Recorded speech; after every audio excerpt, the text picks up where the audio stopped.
మీరు బంగారం తాకట్టు పెట్టి ఆ బంగారం డబ్బులు కట్టలేక ఇబ్బంది పడుతున్నారా? ఇంకెందుకు ఆలస్యం, ఆచారి గోల్డ్ ఈ నెంబర్స్కి కాల్ చేయండి.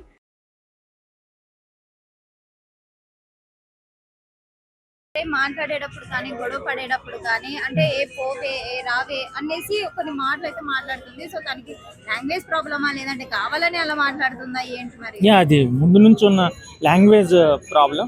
కాకపోతే అట్లా మాట్లాడినప్పుడు కొందరు యాక్సెప్ట్ చేస్తారు, కొందరు రియాక్షన్ వేరేగా ఉంటుంది. దట్స్ ఆమె ప్రాబ్లం అది. ఓకే, ఇంకొకటి ఏంటంటే నాగార్జున సార్ వన్స్ వార్నింగ్ ఇచ్చిన తర్వాత మాధురెడ్డి గారు కొంచెం అరవడం ఇవన్నీ తగ్గిపోయింది. సో ఇప్పటి నుంచి కూడా ఐషా లేవడం స్టార్ట్ అయింది అనమాట. సో దీన్ని మీరు ఎలా చూస్తారు? మాధురి గారు ఏమనుకుంటే స్టార్టింగ్ లో వచ్చిన వెంటనే నేను గట్టిగా అరిస్తే భయపడతారని అనుకుంది. కాకపోతే అది నాగార్జున వల్ల రివర్స్ అయ్యింది.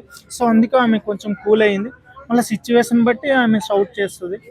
ఐషో అనేది ఆమె కూడా గ్రిప్ లోకి వచ్చింది. సో అట్లా అరిస్తే వాళ్ళ వైపు అందరు అట్రాక్ట్ భయపడతారు అని అనుకుంటున్నారు, కానీ అరిస్తేనే ప్రాబ్లం అవుతుంది. అరిస్తేనే కంటెస్టెంట్స్కి నెగిటివ్ అయిపోతారు, యువతల ఓటర్స్ కూడా నెగిటివ్ అవుతారని నా ఫీలింగ్. ఓకే, ఇంకొకటి ఏంటంటే ఈ వీక్ లో ఎలిమినేట్ అయ్యే ఛాన్సెస్ ఎవరికి ఉన్నాయంటారు? ఎవరెవరు ఓటింగ్ లో ఇంకా రాలేదు కదా. మీకు ఎవరు కావాలని?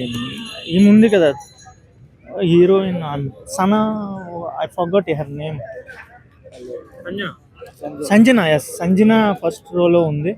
సెకండ్ వచ్చేసి ఈ పవన్, ఆర్మీ, కళ్యాణ్ వీళ్ళు కూడా ఛాన్స్, వీళ్ళు కూడా ఉన్నాయి.